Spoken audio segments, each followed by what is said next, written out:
Hello and welcome back to our reading or recording and reading and commentary of the Táin Cuailnge, the cattle raid of Cooley, with myself, Lora O'Brien. We are continuing this labour of love. It goes on a while. So we have been recording the Joseph Dunn translation of the cattle raid of Cooley. And we are currently on 19b, episode 19b, Mann's Fight, and I think we'll be looking at the combat of Calatin's children. Let me just check those and see what we can do today. I think Calatin's children might be a long one. No, it's okay. We can do both of those today. So that is what we are going to do, and we'll just kick right into it. So 19b, Mann's Fight. Maeve dispatched Mann, son of Mórrígan, son of Dara, of the Domandach to fight with Cuchulainn. Own brothers were he and Damon, Ferdia's father. So he was Ferdia's uncle. Ferdia, for anybody who's not familiar, we haven't really got to Ferdia yet. He is in the Ulster exiles, and he is Cuchulainn's foster brother and is dearer to him than anybody in the world, I think. So a man, rough, inordinate in eating and sleeping was this man, an ill-tongued, foul-mouthed man like Dovtak Dole, Black Tongue of Ulster. So we've already come across him in just recently in the episodes. Make sure that you do go back. There has been a link up top for a playlist, and there's a link down below as well to the playlist. So make sure that you are starting from the start if you're only coming into this now. So a man stout, mighty, with strength of limb like Monrever, thick-neck, son of Gerchen, short head, a fiery champion like Triscoth, the strong man of Concor's household. I will go, said he, and unarmed I will grind him between my hands, for I consider it no honour nor credit to use arms against a beardless madcap such as he. So reference again to Cuchulainn's otherworld associations and his battle frenzy, which makes him seem insane. So therewith he went to attack Cuchulainn. There he was himself and his charioteer on the ford watching the host. A lone warrior approacheth us here, cried Legg to Cuchulainn. What manner of man? Asked Cuchulainn. A dark black man, that would be black hair, by the way. Whenever you see a reference like that to somebody who is black, it would be dark hair, dark of demeanor, strong, bull-like, and he unarmed. Let him go by thee, said Cuchulainn. At that he comes nigh them. To fight with thee I am come, Mann announced. Therewith they fell to wrestling for a long time, and thrice Mann threw Cuchulainn, till the charioteer incited Cuchulainn.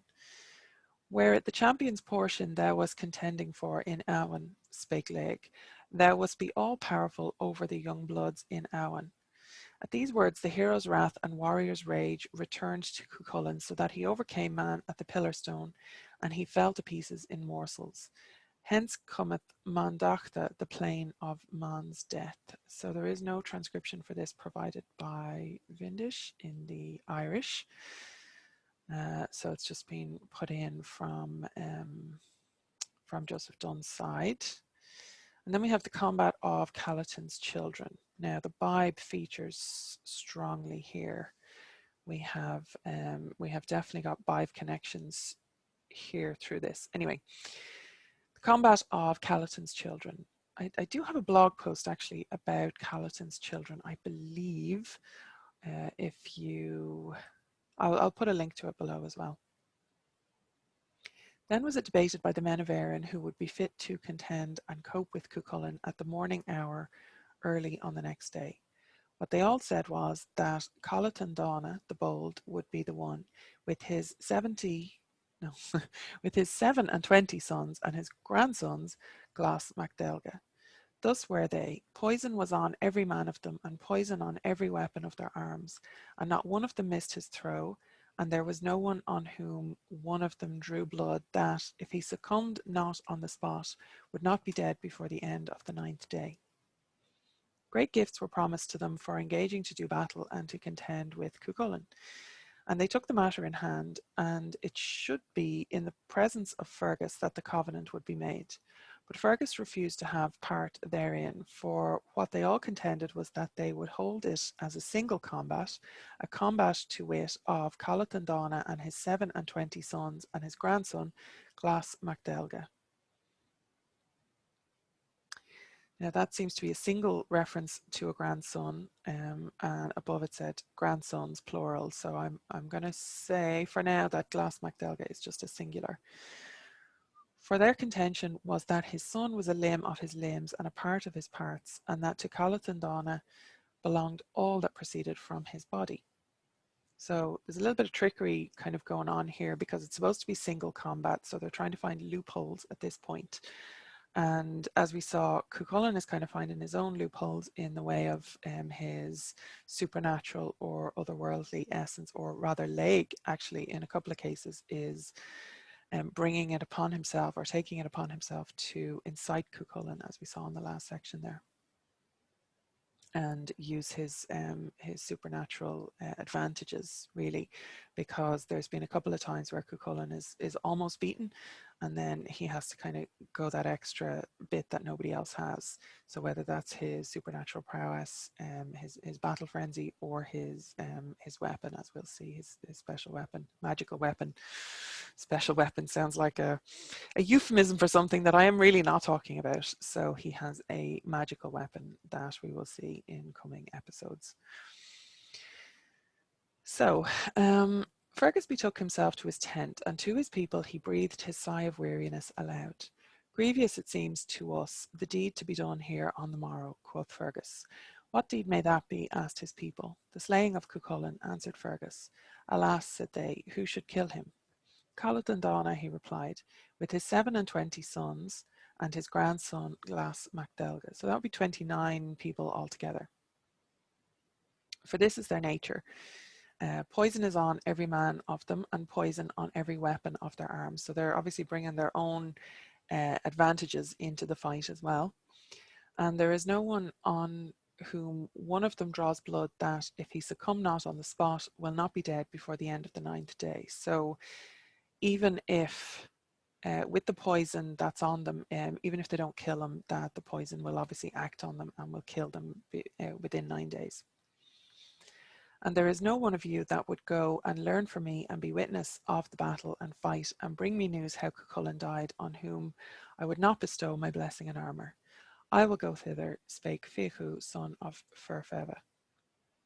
They abode so that night. Early on the morrow, Calatin arose with his 27 sons and his grandson Glas Macdelga, and they went forward to where Cuchulainn was. And there went also Fichu, son of Ferfeva. And when Calatin arrived at the place where Cuchulainn was, they forthwith hurled their 29 spears, and not one of them went past him by a misthrow.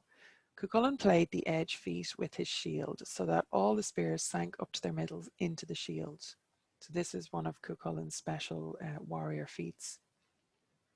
And as I said earlier, I believe that this is a reference to specific martial arts tradition that we have here, that we had here. We don't have it anymore, unfortunately. But for all that, theirs was no erring cast. Not one of the spears was blooded or reddened upon him, so the poison didn't he didn't get caught by the poison. Thereupon Cuchulainn drew his sword from the sheath of the bive to cut away the weapons and lighten the shield that was on him. Now the sheath of the bive has been mentioned before, I believe, or maybe I'm remembering where I talked about it or wrote about it at a different stage, because I've definitely looked at this section in relation to the bive before. The sheath of the bive is basically referring to, like, when the sword is drawn, from what I can see anyway, from what I can gather, when the sword is drawn, the bive will come and death will come. So it's like the bive being a euphemism for death almost, or a representative of coming death or doom. So while thus engaged, they rushed in upon him and delivered their 29 right fists at the same time on his head. They smote him and curbed him withal, till his face and his countenance and visage met the sand and gravel of the ford. So 29 lads threw a punch basically with their right fists, which I'm going to presume means their dominant hands. Sorry now to all the kithogs, the left-handed people. It could be their correct fists, which is also maybe representative of their dominant hands, but sure, we'll leave that one go. It's probably not the most important factor in this. So they smote him and curbed him withal till he met the sand and gravel of the ford. Cuchulainn raised his warrior shout aloud and his cry of unequal combat, so that there was not an Ulsterman alive in the camp of those that were not asleep but heard it. So all the Ulstermen that are there in the camp, kind of behind Cuchulainn and around Cuchulainn, or nearby to Cuchulainn, where he's fighting here at the ford. He's basically letting them know that there has been unequal combat because he's been attacked by 9 of them at this, or 29 of them at the same time. Then when Fiachu, son of Ferfeva, after them, and he saw what they did, and a qualm of love came over him, and he drew his sword from the sheath of the bive, again representative of death, and dealt them a blow, so that he cut off their 29 right fists from them at one stroke, and they all fell backwards from the intensity of the exertion and hold which they had. Cuchulainn raised his head and drew breath and gave a sigh of weariness and perceived who it was that had come to his aid. A ready relief, O foster brother, what thou hast done, said Cuchulainn. Although for thee a ready relief, said Fiachu, yet it is not so for us. Even though we are the best division of 3,000 of the clan Rudriga in the camp and station of the men of Eru, we shall all be brought under the mouth of spear and of sword, however feeble thou mayest deem the blow I struck, if this treason be found in us. So again, we have Ulstermen who are the outcasts from Ulster, who are the clan Rudriga that Fiachu, son of Ferfeva, is coming from, who are betraying Connacht and the men of Erin, basically, and siding with Ulster again and calling it treason. I give my word, quoth Cuchulainn, so soon as I raise my head and draw breath, and unless thou thyself tellest the tale, not one of these ever will tell it, not a man of them shall reach the camp alive. With that, Cuchulainn turned on them, and he fell to smiting and hewing them, so that he sent them from him in small disjointed pieces and divided quarters eastwards and westwards along the ford. A single man got away from him, trusting to his speed, while Cuchulainn was busied beheading the rest. It was Glas MacDelga, this is the grandson. And Cuchulainn raced after him like a blast of wind, and Glas ran on round the tent of Ailill and Maeve, and all he could pant out was, Fiach, Fiach, when Cuchulainn fetched him a stroke that cut off his head. "'Tis quick work was made of that man," quoth Maeve. "What debt, Fiach, was that he spoke of, O Fergus?" So here we have a pretty classic Irish kind of play on words. So Fiach is the Fiach here has a double meaning of a debt, and Maeve is questioning Fergus on it. Fergus obviously knows that Fiach is the one who was sent. Fergus is not stupid. Fiach is the one who was sent to, I'm sorry, I'm trying not to use that word anymore. Fergus is smart, and he probably has the measure of what's going on basically at this point. But what he says is, "I know not," Fergus answered, "unless it be someone in the camp and quarters that owed him a debt. It is that which troubled his mind. And be that as it may," continued Fergus, "it is a debt of blood and flesh for him. And upon my word," Fergus added, "now are his debts paid to him for good and all." In this wise fell Calatin the bold at the hands of Cuchulainn, together with his 27 sons and his grandson Glas MacDelga. So that forevermore in the bed of the ford is still the rock whereabout they had their strife and struggle, and the mark of their sword hilts is in it, and of their knees and their elbows and their spears. Hence Fuel Iarn, the blood of iron, to the west of Ferdia's ford, is the name of the ford. It is for this that it is called Fuel Iarn, because of the blood over weapons that was there. Thus then the combat of Clan Calatin. Now I'm going to just have a quick look because I can't remember. I'm still sharing my screen here, but this is my website, LoraO'Brien.ie, and I just want to check BADB 5 what I have. Did I put in the I think Calatin's children might be in here under the Mórrígan's children.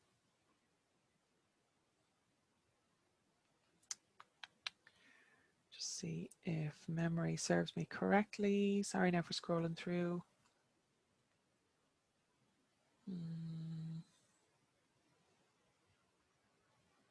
No, it's not there. Maybe I didn't. 5 in Bridgen Darchoka's hostel. The destruction of Darchoka's hostel. The 5 as the washer at the ford. Maybe I should search for Calatin. Let's just go straight to source. Nothing. Okay, so I was telling you lies. I did not put anything on the blog about Calatin's children. I know I've done work on that, so I can't remember where it was. Maybe it was on the YouTube channel. No.